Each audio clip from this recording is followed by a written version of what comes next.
Faz um ASMR. Não, pera. Faz um ASMR cozinhando. Eu até faria se eu calasse a boca. Parte 1.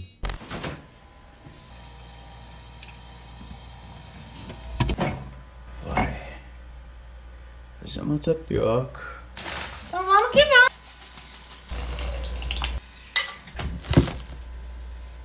Pera aí, pausa.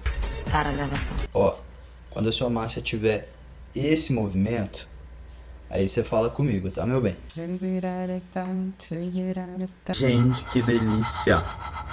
Nossa, que delícia. Agora, um ovito pra tapioca. Na verdade, vamos dois, porque ninguém merece. Porque eu gosto de inovar e quebrar tabus. Um azeite claro. Fogão, eu vou te falar um negócio de coração. Para. Em nome de Jesus.